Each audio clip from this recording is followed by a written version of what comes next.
आपने पूछा कि ऑप सिंदूर में टर्निंग पॉइंट क्या था। मेरे हिसाब से टर्निंग पॉइंट जो था, दो स्टेज पे देखना चाहिए आपको। सबसे पहले टर्निंग पॉइंट तो ये था जो 22 मिनट की हमारी, जो हमने टेरर टारगेट्स पे जो स्ट्राइक की थी, उस 22 मिनट से सबसे पहले तो क्या हुआ था कि जो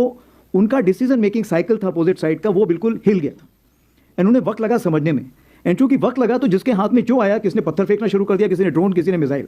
तो अफरा तफरी ऐसी मची हुई थी उस तरफ कि उनको समझ में नहीं आया क्या कार्रवाई हो रही है। और ये जो मिसमैनेजमेंट उस तरफ से हुआ था, उसको हमने कैलिब्रेटेड रिस्पॉन्स दिया, ताकि हम लड़ाई को आगे नहीं बढ़ाना चाहते थे, क्योंकि हमारा जो पॉलिटिको मिलिट्री एम था वो हमने पा लिया था। दूसरा जो टर्निंग पॉइंट था, जो मैं शायद यहाँ पे खुले में ना बता पाऊँ, बट 10 तारीख को सवेरे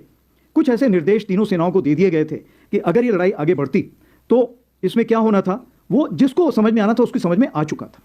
तो चूंकि उसके समझ में आ चुका था, इसीलिए फिर जैसे कि 9:30 के आसपास हमारे डीजीएम उस टाइम घई साहब थे, वो यहाँ बैठे हुए हैं, और उस चीज़ को मद्देनजर रखते हुए, उस चीज़ को समझते हुए, क्यों उनके पास सेटेलाइट से एक पूरी खबर थी कि कौन सा शिप, कौन सा स्ट्राइक कोर या पिवट कोर या कौन सा एयरक्राफ्ट कहाँ मूव कर रहा है। इस सारी खबर को जब उन्होंने, जिसको हम बोलते हैं कनेक्टिंग द डॉट्स, जब उन्होंने डॉट्स कनेक्ट किए तो उन्होंने बोला अभी समय आ गया है, इस लड़ाई को यहाँ पे रोकना उचित होगा, उनके लिए फायदेमंद होगा।